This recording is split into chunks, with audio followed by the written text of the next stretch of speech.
Thank you for joining us today on the Textual Awakening podcast. Today we will be going over The Black Swan, a book written by Nassim Taleb, or in my words, Our World in Probabilities. Now very quickly before I get started, I want to thank everyone who has watched my summary of Iain McGilchrist, The Master and His Emissary, which is the first video on this channel, and subsequently subscribed or left a comment and engaged with the video in some way.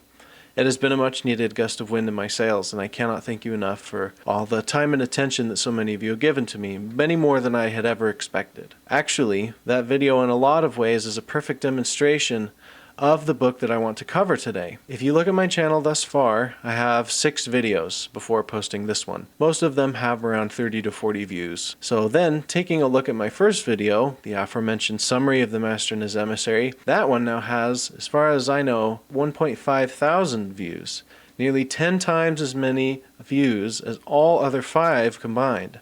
I'd like to think that the summary in question was of such exquisite quality, there was no other possible outcome other than success for that little summary of mine. Unfortunately for my fragile ego, that just isn't how it happened. If you watch that summary, you'll see that there's just a waveform of my speech played over the top of me reading an essay about a book. That's it. Granted, the essay took some time to edit, but the video was one of my least time-intensive videos. Even after posting my video on some forums and chat groups to hopefully get some attention, that video sat basically untouched for almost a year. That is, until about a month ago. Randomly, I started getting notifications of people commenting on my Master and His Emissary book summary.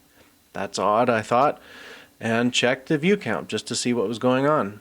It was around 400 at the time, which felt pretty good for little old me. I checked the view count periodically until this week, when suddenly after a spike of over 600 views in the last 30 days, I had my first video with over 1,000 views. Good for me, pat on the back. The point is, there was a large amount of chance involved in my small but reassuring quote-unquote achievement of a 1,500 view video. It didn't have to go that way. I'm sure there are plenty of other book summaries that could have garnered those views instead of me, and yet that didn't happen. And the impact for me is much larger than the sum of its parts. I now feel invigorated and encouraged enough to start writing again and posting videos like this one. In a very small way, it feels like I had my own encounter with that legendary symbolic creature known as the Black Swan. So, in Nicholas Nassim Taleb's book, The Black Swan, he explores the seemingly contradictory nature of outlier events. Outliers by their very nature are rare, unpredictable, and according to normative statistics,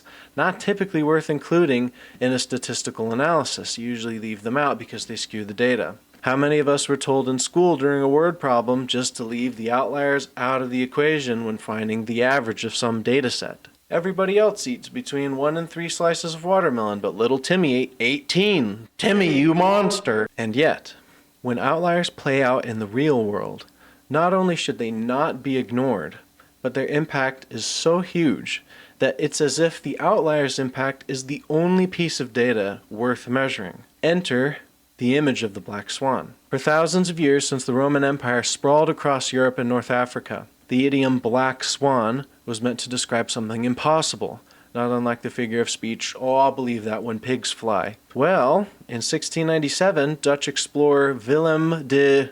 Vlaming? Willem de Vlaming. Yeah, him. He discovered an actual black swan on the continent of Australia. Suddenly and forevermore, the multi-thousands-year consensus that there are no black swans had been forever broken. All it took was one single example of a living, breathing black swan to prove that its existence was not an impossibility. Nassim Taleb's interest in the black swan phenomenon started when he was a child. He witnessed firsthand every quote-unquote certainty about his native country of Lebanon dissolve in real time. Back in the 70s, Lebanon was seen as the sparkling jewel of the Levant, a country that the entire world could learn from in terms of its peaceful coexistence of Muslims, Christians, Jews, and various different racial minorities. This peace was shattered when the Civil War started in 1975, but nobody expected it to last more than a few weeks. After all, this was Lebanon, right? It was a skirmish as far as anybody was concerned, not a full-blown war. Well, that war lasted 15 years. and such a costly miscalculation as to the state of affairs in his homeland deeply affected Taleb. He followed his interest and uncertainty during his time at the Wharton Business School for his MBA and then the University of Paris for a PhD. He worked to understand the mathematics that underlied the unpredictable nature of pricing mechanics. He first applied this statistical knowledge to his trade as a stockbroker, with good success through the 80s and 90s. Now, let's shift the focus to the year 2007. Nassim Taleb was working in New York City, and the global economy had been experiencing unprecedented growth for multiple years in a row. The consensus was strong. These strong growth trends would continue for many more years to come. What's the harm with a little more leverage? The system is working so well and showing no signs of slowing down. Certainly, all that debt will be paid off over time, just as all the boats rise with the tide, right? Well, Nassim Taleb's probabilistic spidey senses were tingling, and he was not about to let himself be taken for a sucker by the boom and bust cycle. Not unlike the infamous short seller Michael Burry, Taleb put all of his chips in on a radical bet that not only would the financial boom not last beyond the year, but that a serious recession was just around the corner.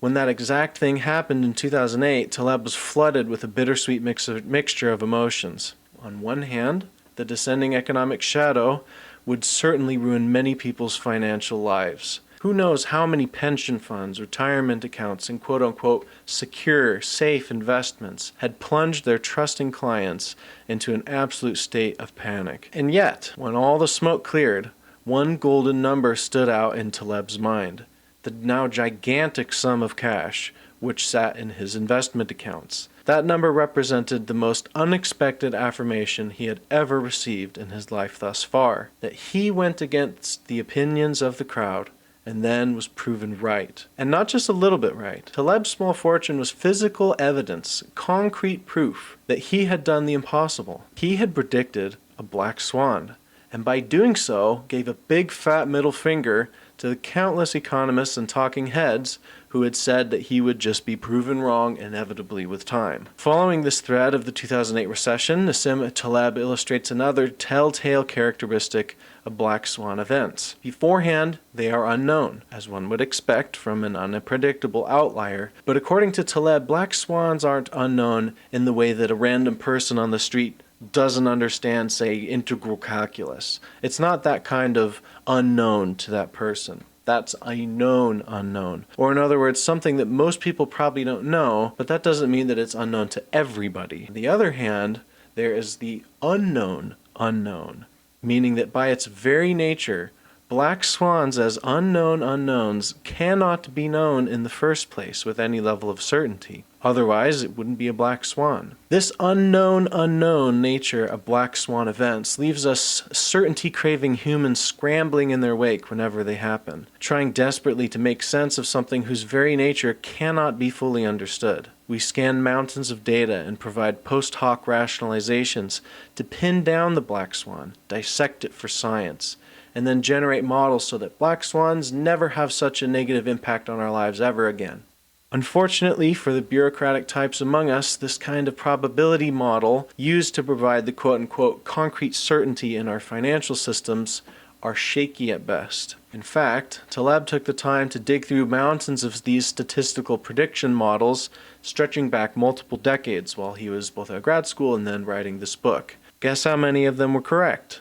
0. Sure, some of them accurately predicted some aspects of future markets, but none of them were reliably accurate on any of the major events which shaped the time frame in which they were trying to predict. This would be fine if the financial industry admitted as much and shrunk their predictive time frames down from multiple years or even decades down to maybe a few months. At least then the exponentially expanding nodes of probabilities would shrink down to a manageable size. But no, that's not how economic models are used. There's a severe lack of humility when it comes to economic, social, and political forecasting, and Nassim Taleb is not going to let that misstep happen without a fight. He is much too outspoken for that. The entire third part of the book, The Black Swan, dives into the mathematics behind Taleb's theories concerning the outsized impact of black swan events, which, by the way, quick side note, I'm almost 100% certain this is where Jordan Peterson gets all of his Pareto distribution stuff from.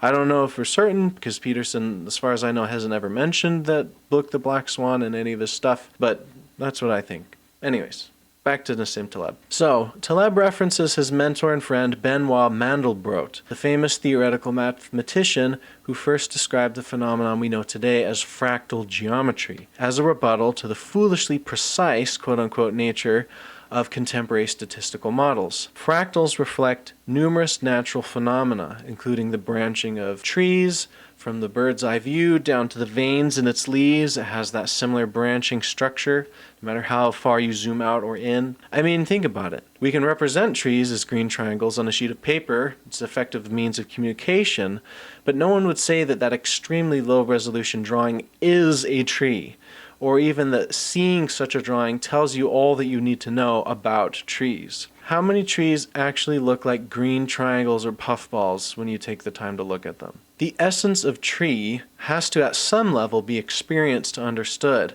and at that point the fractal relationships are able to manifest themselves at various levels of detail at the same time. Abstractions and predictions are useful for day-to-day life in many ways, don't get me wrong, but to think that everything in life can be stripped of its essential unpredictability and squeezed down into an Excel spreadsheet is a remarkable demonstration of man's hubris. In fact, it's just this sort of dichotomy, the tension between our need to predict and act within the domain of the known, pulled against the infinitely unpredictable nature of reality, that brings us back to my own quasi-Black Swan moment with my video about the Master and his emissary. Here's why. I am of the opinion that both Nassim Taleb and Iain McGilchrist are talking about exactly the same phenomena, just in different ways. What Taleb describes as the two fundamental halves of reality, what he calls Mediocristan, or the realm where statistical models actually work, sort of the mundane world, and then Extremostan, where the Black Swan can pick off its victims at any time and crown its kings and queens at any time, because the Black Swan is